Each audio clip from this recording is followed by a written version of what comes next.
Good morning सर्वांना. मी आशुतोष परत एकदा घेऊन आलो आहे तुमच्यासाठी एक नवीन व्हिडिओ. खूप दिवस वर्क फ्रॉम होम करत होतो म्हणून ठरवलं आज ऑफिसला जाऊया. सकाळी लवकर उठलो, गाडी काढली, गाडीला पुसून वगैरे घेतलं. ऑफिसला जायचं होतं म्हणून रूममध्ये आलो. मग म्हटलं कपडे वगैरे इस्त्री करून घेतो. शर्ट घेतलं, शर्ट वगैरे सगळं इस्त्री वगैरे करायला सुरुवात केली. शर्ट इस्त्री करून झाल्यावरती सर्व लॅपटॉप, हेडफोन, चार्जर म्हटलं पॅक करून ठेवतो. आंघोळ झाली, कपडे वगैरे घातले सर्व. तोपर्यंत मम्मी नाश्ता वगैरे बनवत होती. सगळं नाश्ता वगैरे करून झाल्यावरती रुमाल वगैरे घेतला. रुमाल घेतल्यावरती गाडीची चावी ड्रॉरमध्ये होती. ड्रॉरमधनं गाडीची चावी घेतली. मग निघालो ऑफिसला. येरवड्यामध्ये खूप जाम भेटलं, जेणेकरून जायला 1 ते 1.5 तास लागला.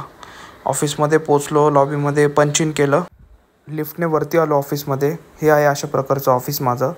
आल्यावरती पहिलं तर सर्व ईमेल्स वगैरे चेक केले. ईमेल चेक केल्यानंतर जे मॉर्निंग मीटिंग्स होते ते सर्व करून घेतले. 4 वाजता कॅफेटेरियामध्ये आलो, कॉफी घेतली. मित्र गेम्स खेळत होते. 5 वाजता घरी निघालो. असं होतं माझं ऑफिस. व्हिडिओ आवडला असेल तर नक्की लाईक